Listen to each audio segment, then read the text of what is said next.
Hello, welcome to the channel. Today we will talk about the cost summary for the whole project. In the previous video number 2, we talked about a list of cost items. This was the cost sheet we did at that time. Let's continue with this. There are a few columns we don't need because we're only doing estimating at this time. We don't need the actual cost and the progress claim information. Go ahead and select from D2H, right click, then hide. Now we're going to continue with our estimate column and enter the cost for the remaining items. Now go down to the bottom, select office overhead line, right click, pick insert. We're going to do a subtotal. Type total cost, then do the AutoSum, make them bold. Next, we're going to calculate the markup. Take the total cost times 4%. Select the overhead you did. We're going to insert a comment. Do the similar calculation on the profit.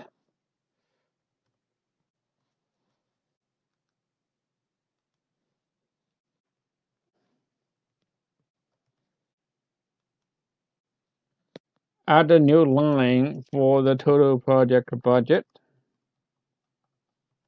Summarize everything.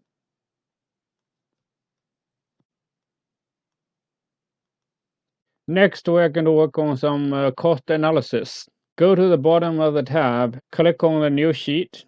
For this new sheet, we'll rename it as analysis. On the top, type what do we need.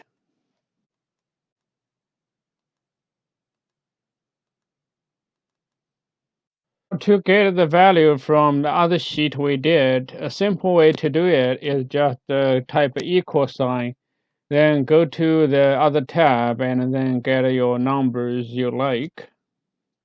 The other way to do it is just to go to the cost summary tab, copy the value of cost, overhead, profit, and contingency.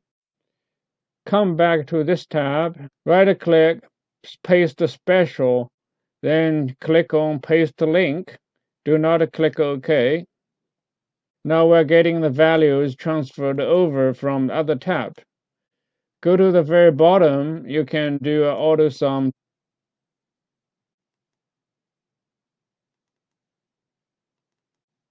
Now let's see something more graphical.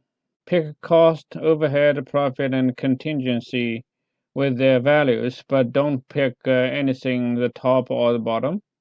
Go to Insert, then we're going to pick a 3D pie chart. From this chart, you can see the approximate percentage of every cost category. The good thing about this chart is whenever numbers are changing on the other tab, the chart will be automatically updated.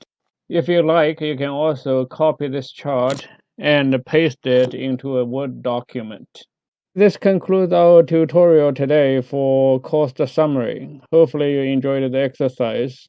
We'll see you next time.